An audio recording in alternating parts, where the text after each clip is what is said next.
Equipment required for intravenous cannulation. Collect the equipment required for the procedure and place it within the reach on a tray or trolley.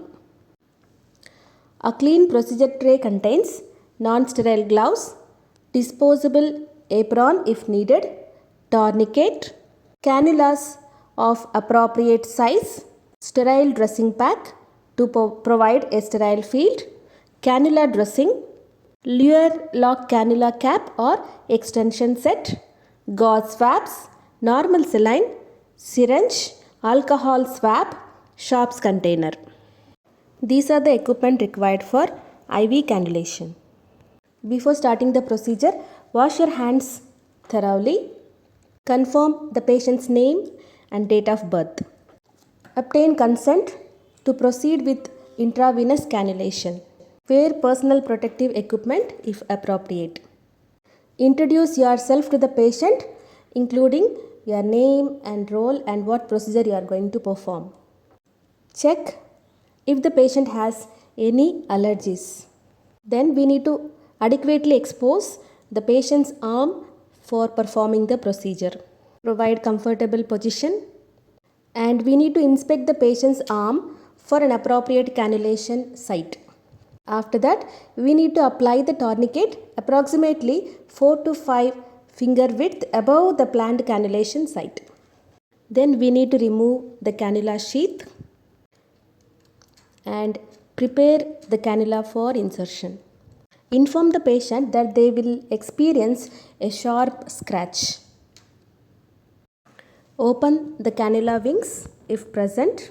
Clean the site with an alcohol swab for 30 seconds. Then allow to dry completely for another 30 seconds.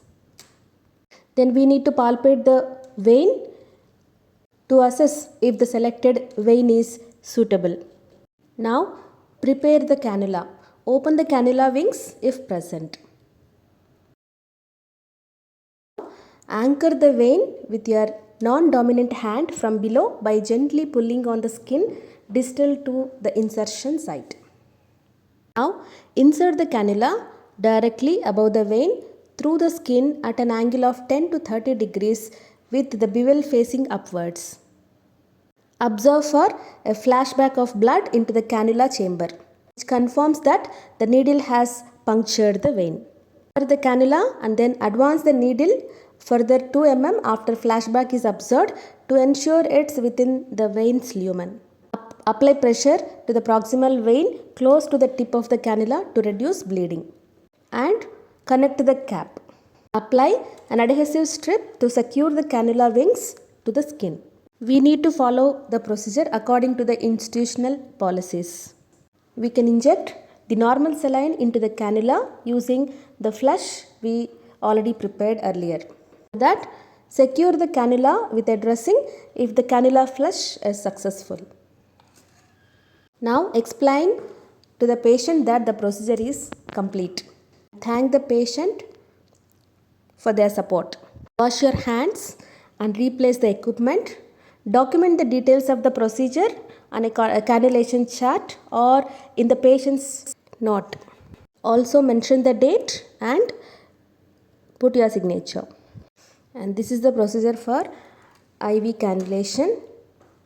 Thanks for watching and please subscribe to my channel. Thank you.